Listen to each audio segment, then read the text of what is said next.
Welcome to Bellwether Wealth's webinar series, Navigate Exit Planning with Confidence.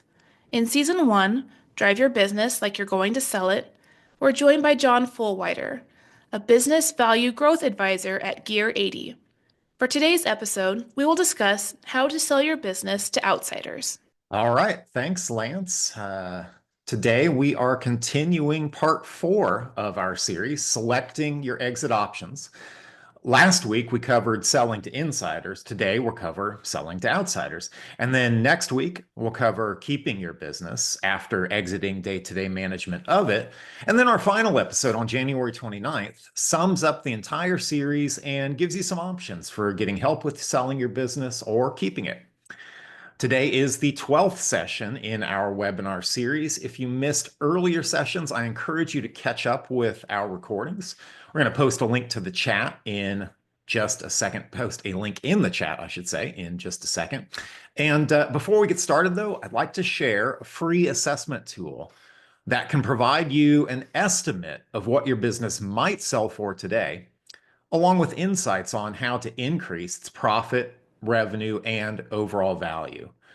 We also have an introductory video where I discuss my experience supporting business owners like you and guide you through using the assessment tool.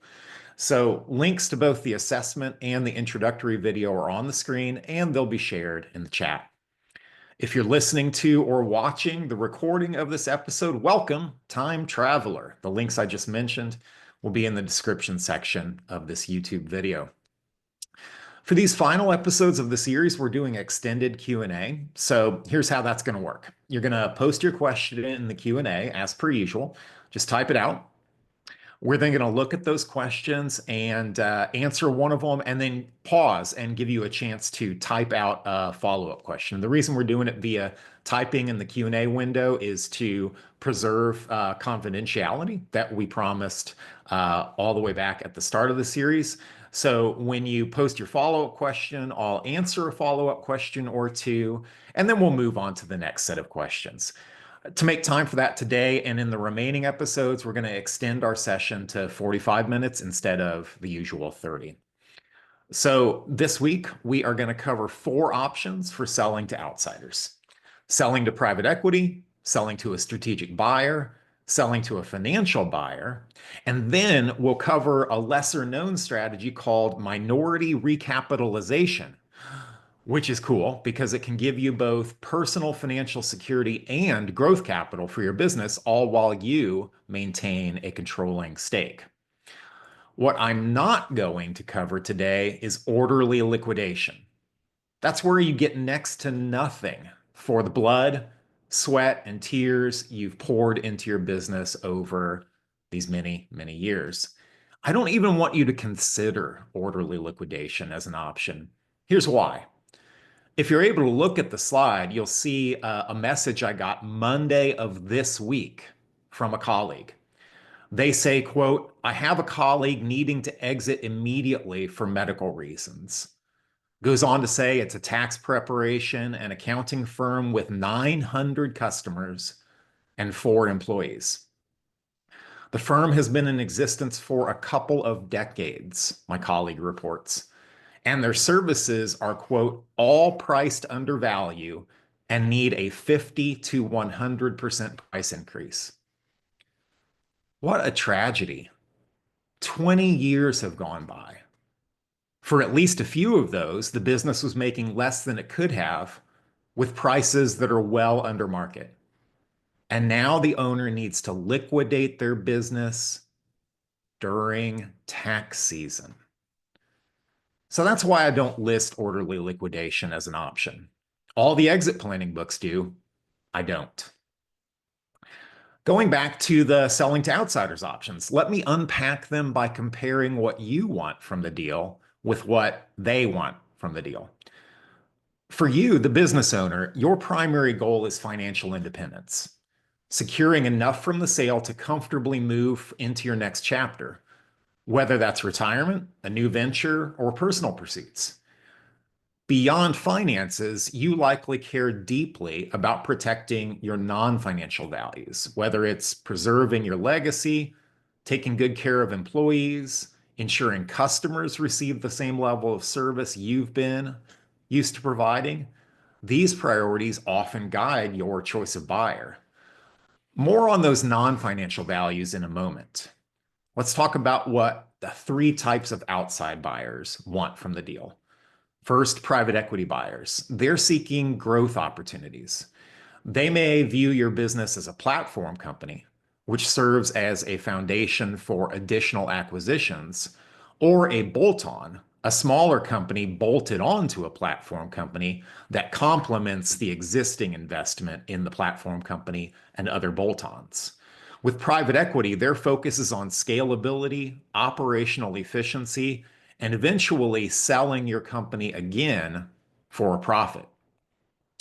Strategic buyers are often competitors or companies in a related industry. They're looking for your capabilities, your intellectual property, your customer base, your operational advantages to enhance their own operations. Alternatively, they may want to just eliminate you as competition, take you off the playing field, integrate your business to consolidate their market share and boost their own growth. Finally, financial buyers, like individual investors or small investment groups, focus on the profit your business generates. For them, it's all about cash flow. They want a well-oiled machine that delivers steady returns with minimal risk. I'll talk later about acquisition entrepreneurs, a certain kind of financial buyer I bet has been reaching out to you. Let's talk about the elephant in the room, and that's money. Selling to an outsider almost always gets you more money than selling to the insiders we covered in last week's episode. There is nothing wrong with caring about money. I believe you must get financial independence from selling your business, and preferably life-transforming wealth for you and your family. And if you're like all the more than 40 business owners I've worked with, you have financial values, non-financial values that you'll use to judge any deal. More on those in just a moment. But first, for those of you just listening to this episode, I want to let you know you're missing an image of an elephant in a room. Except this elephant is the color of money and has a $100 bill for skin, and its trunk is shaped like a dollar sign. That's the power of AI, folks. If you're not using it, you're working too hard. It's really something to see. So just remember, we post recordings of these episodes on YouTube later. I just said that there's nothing wrong with caring about money in a deal. And now we're going to cover non-financial values you can choose to balance with the amount of money in the deal. Loyalty to your employees, your customers, your suppliers, the community where you operate, the culture you created. Those are all criteria with which to compare your outside selling options. And now let me remind you of 5 more criteria I recommend you use to compare your options. If you missed the last episode, last week I gave you a tool to help you keep track of and rate all of your exit options. It's a simple one-page scorecard with all 10 of the exit options we're covering in this series down the left side, and then 5 freedoms in the columns: freedom of time, money, relationship, purpose, and location. I want you to be able to choose an exit that gives you the most freedom from certain things that you don't like, and the most freedom to pursue more things that you do like. So that's the reason for the scorecard. We're posting a link to the exit options scorecard in the chat. If you're listening to or watching the recording, the link will be in the description section of the YouTube video. It's time to talk pros and cons of selling to private equity, selling to a strategic buyer, and selling to a financial buyer all at once. I'm giving you the pros and cons by comparison with selling to insiders, which we covered last week. And I'm giving you the pros and cons all at once because they're similar enough. Of course, there's nuance here. We can dive deeper in the Q&A if you want, or you can read more on an option later. But at a high level, same pros and cons for all three types of selling to outsiders. Here we go. Pro number one, high financial value.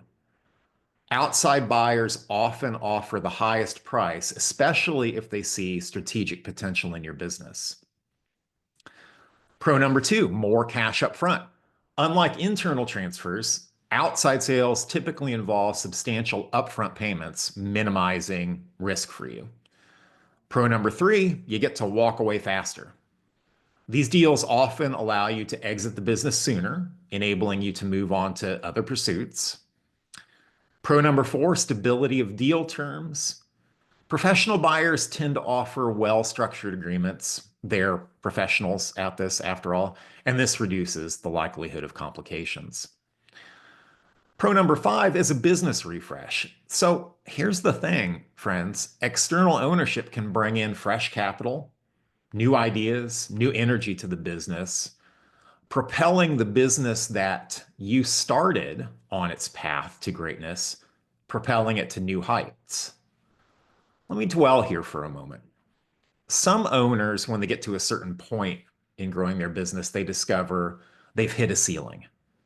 They feel that they can't take the business to the next level, or they don't want to, but they care about the business. And so they find it appealing that someone with a different set of skills and fresh energy can keep growing it.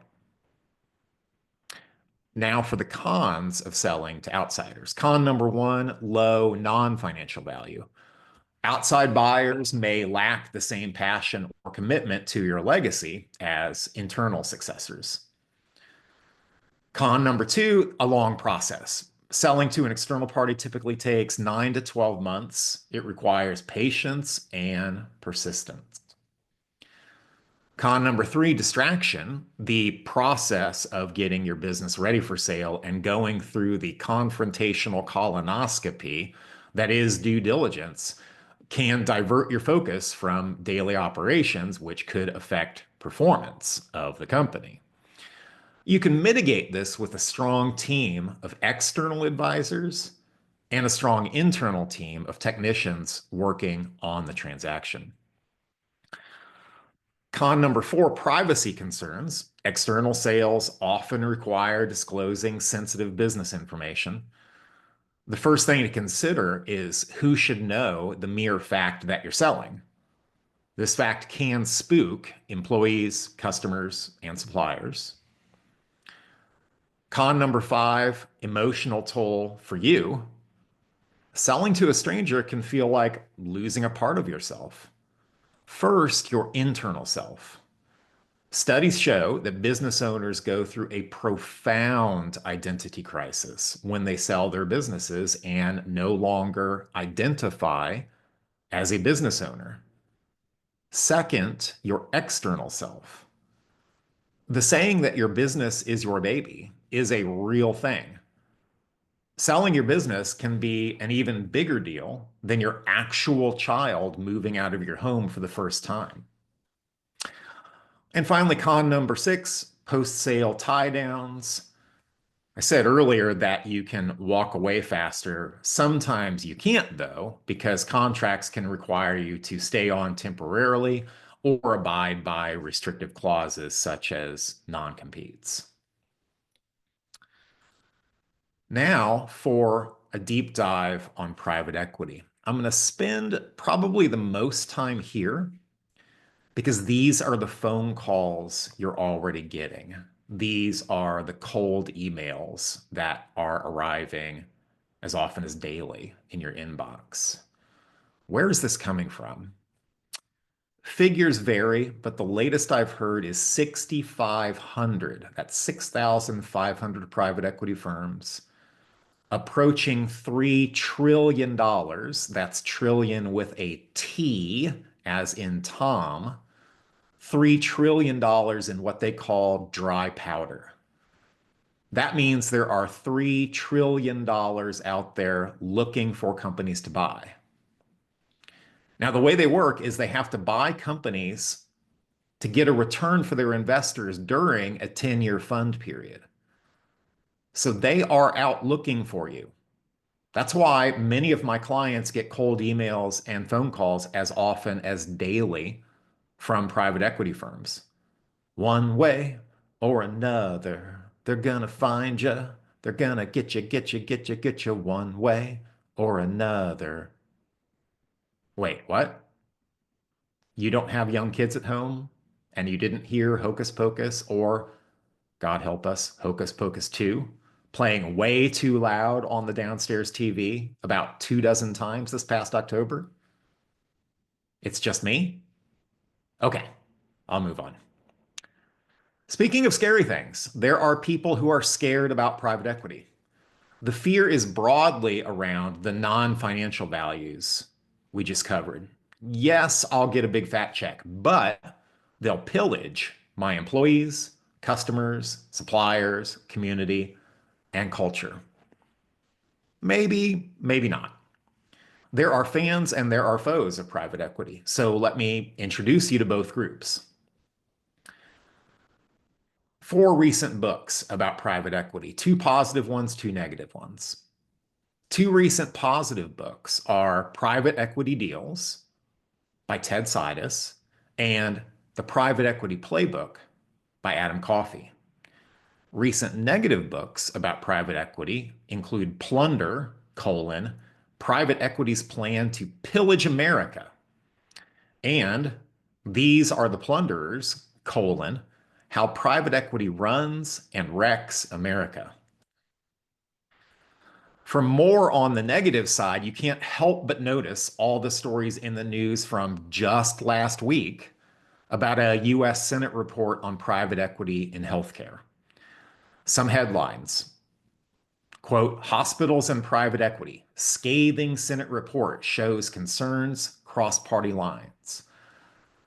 Headline 2, private equity reduces patient care while enriching investors, Senate report finds. And headline 3, Senate report blasts private equity's role in healthcare. As with everything in this world, there's nuance. One nuance is there's air quotes, good guys in the world of private equity. Specifically, what are called buy and hold PE firms like Permanent Equity. That's me in the photo with their founder and CEO, Brent Beshore. Here's what Permanent Equity says they do. Quote, we invest in companies that care what happens next because we care what happens next. We care about people, employees, customers, suppliers, and communities, and we want to promote personal and professional flourishing. Close quote. Sounds like our list of non-financial values, right?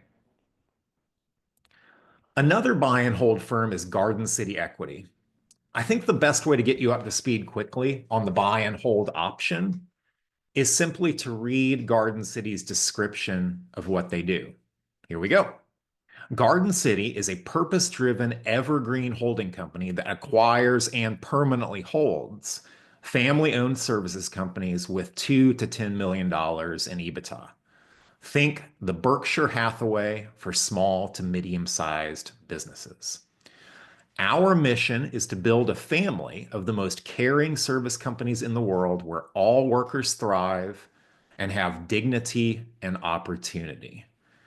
And here's the technical stuff that's kind of really important if you want to understand the difference. Our permanent equity buyout model is unique as we have no intent to ever sell our businesses.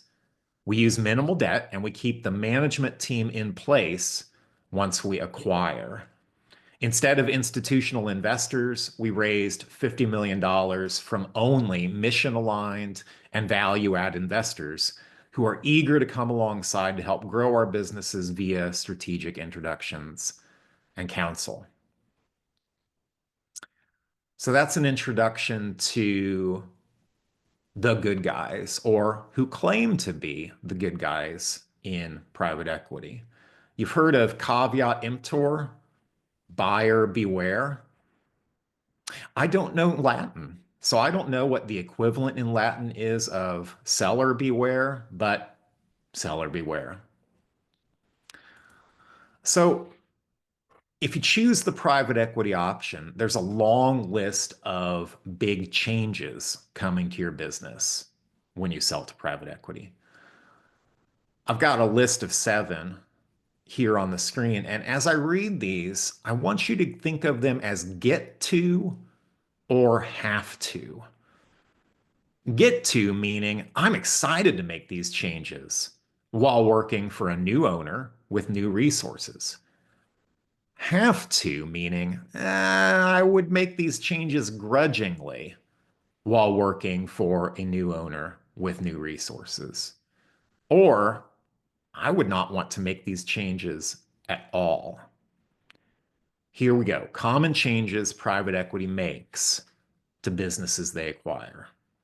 1, add debt to the balance sheet, which the business must pay back. 2, install a board of directors the CEO answers to. 3, triple revenue in 3 to 7 years through organic growth and mergers and acquisitions. 4, expand into new markets or product lines. 5, rebrand or reposition the business. 6, improve operational efficiency and margins. And 7, rigorously follow a sophisticated budget. Bottom line, the business gets professionalized. Another bottom line, if you stick around, you get to participate in the upside. That means you can roll some of your proceeds from selling back into the company you just sold and get a nice return when it's sold again in 3 to 7 years. For more on that, see The Private Equity Playbook by Adam Coffey. We're posting a link to that book in the chat. Moving on to selling to a strategic buyer. The pros and cons here are mostly the same. So let me just hit key differences between the two types of sales, that is private equity and strategic buyer. So selling to a private equity firm means you're selling to a financial investor seeking growth and profit. They typically want a stake in your business, sometimes majority, actually often majority, sometimes minority, and they aim to increase its value for resale in 3 to 7 years. They may retain your leadership and or that of your executive team to drive growth. In contrast, strategic acquirers are companies in your industry or a related field looking for synergies, like gaining your customers, gaining your technology, or just eliminating you as a competitor. They often absorb your business into their operations, which can lead to big cultural changes or reduced involvement for you. They may not need you and or your executive team after the sale.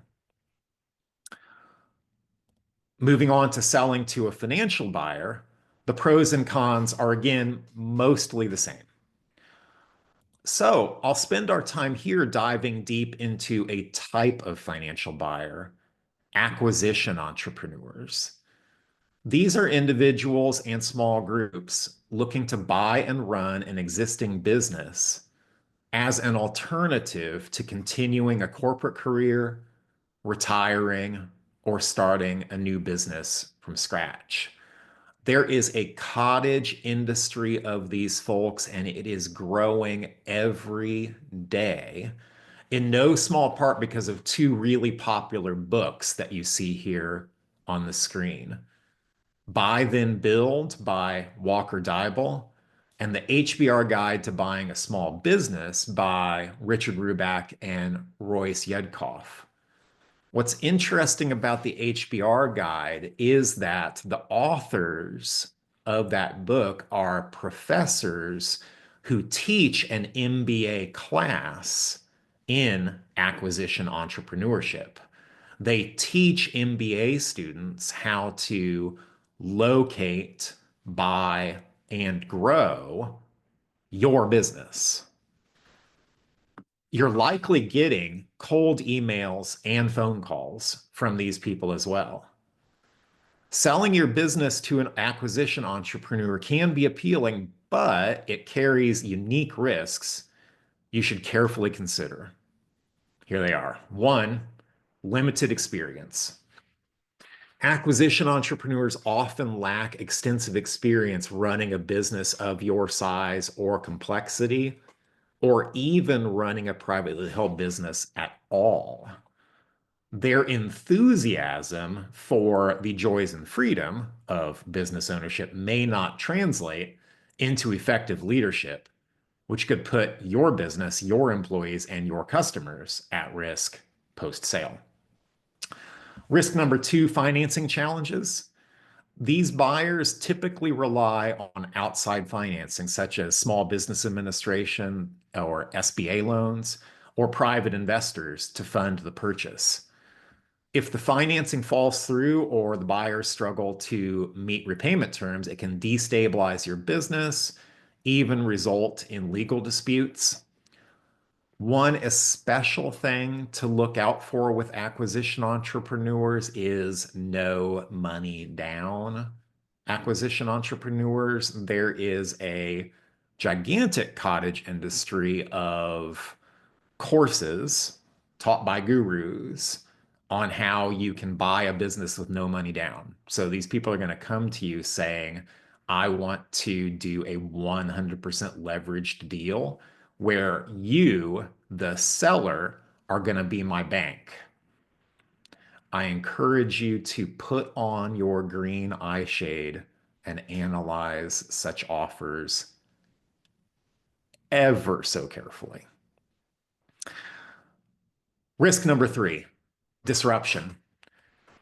Inexperienced entrepreneurs may implement poorly planned changes in an effort to leave their mark, which will disrupt the company's operations and alienate employees or customers. This could tarnish your legacy. Risk number four, unrealistic promises. Some acquisition entrepreneurs make bold promises to secure the deal. I'm going to commit to maintain your staff. I'm going to preserve your culture. I'm going to invest in growth, but they later fail to deliver.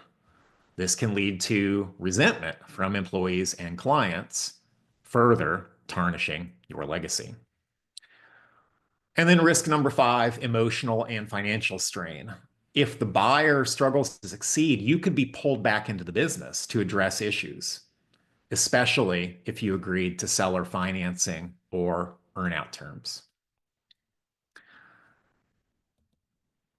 Our final option for today, minority recapitalization. Whew, that's a mouthful, right? Minority recapitalization means essentially finding new ways to fund your company's balance sheet. This brings in a lender or equity investor to act as a partner in the business. You can then sell a minority or majority position, but here we're going to talk about selling a minority position. Let's talk about the pros and cons. Pro number one, partial exit. Minority recapitalization allows you to cash out part of your equity in the business, providing liquidity while you retain ownership and involvement in this business. This is important because remember, way back earlier in this series, I told you that the average business owner, 80% or more of their net worth is tied up in a highly illiquid asset, that being your business. This lets you take chips off the table. So that's why pro number two is reduced owner risk. You get to diversify your assets and minimize personal financial risk tied to the business's performance. Pro number three is growth capital. You can get funds that fuel growth initiatives like expansion, technology upgrades, new product development. Pro number four, this is another way to get a second bite at the apple. So retaining a stake in the company positions you to benefit from future appreciation when the business is sold or recapitalized again. And pro number five, it works well with other exit options. It complements other strategies like succession planning or a full sale by providing flexibility and interim solutions. Now for the cons. Con number one is continuing accountability to partners. Partnering with investors means ongoing reporting, oversight, and potential conflicts over strategic decisions. Con number two, loss of control. Selling even a minority stake often involves ceding some decision-making authority, which can be challenging for people used to doing it their own way. Con number three, culture shift. Investors might push for changes in operations or priorities, which could alter the culture that you've built. Con number four, slow transaction. The process can take months, requiring thorough evaluation, due diligence, and negotiation. And con number five, expense. The costs of structuring the deal, including legal, financial, and advisory fees, can be high relative to the benefits. Summed up for you, minority recapitalization offers a middle path between keeping 100% ownership and selling 100% ownership. But success depends on finding the right partner and aligning their goals with yours. And that's it for today. Our webinar series continues next week with two options for exiting day-to-day management of your business while keeping it as a highly profitable cash flowing asset. Remember, for these final episodes of the series, we're doing extended Q&A. We're about to get started. Here's how that's going to work. You're going to post your question in the Q&A as per usual. Just type it out. We're then going to look at those questions and answer one of them, then pause to give you a chance to type out a follow-up question. I'll answer a follow-up question or two, then we'll move on to the next set of questions. To make time for that today and in the remaining episodes, we're going to extend our session to 45 minutes instead of the usual 30. What questions do you have? No open questions yet.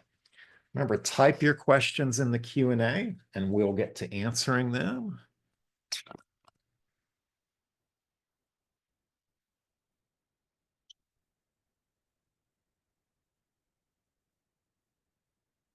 Okay. All right, here's our first question. Do you have a survey that helps to narrow down which is the best type of exit? I know you showed that grid earlier. Yeah, yes, I do. So I have a tool that I introduced in last week's episode, which goes into more detail about that grid. And the way I think about business ownership is in terms of what I value from business ownership, which is freedom. Look, business owners got into business for freedom, yet they wound up wearing too many hats, stuck in the weeds. And so when I think about selling options, I do think about that grid and I think about freedom of time, relationship, money, purpose, and location. So I have an assessment shared in last week's episode. You can get a link to it in the description of last week's episode on YouTube that says, hey, you should maximize freedom of time. I spend my time doing only those things I genuinely enjoy and that give me energy. Freedom of relationship. I spend time only with people who kick my tires and light my fires, who I genuinely enjoy. Freedom of money. There's no limit on the money I can make from the value that I bring to the market. Freedom of purpose. I can integrate my life's purposes, cause I care about with my business, such that my business becomes a vehicle for pursuing the purposes that are most important to me. I don't have to have like a for-profit life and a nonprofit life. I can just have life. And finally, freedom of location. I can run this business from anywhere, including on a boat in the Caribbean. So thanks for that question. What do we have next? You can sure ask a follow-up question, or we can move on to someone else.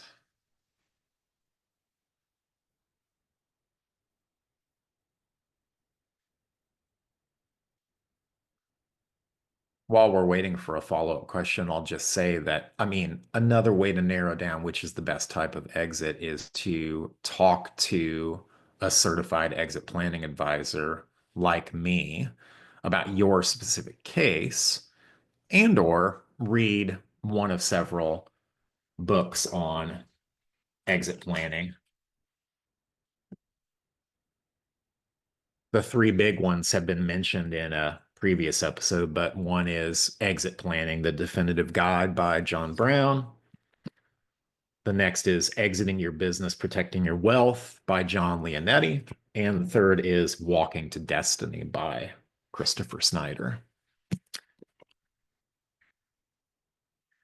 Right, looks like we had just that one question today. In my experience, nobody ever was sad when a meeting ended early. So let's just wrap up for today.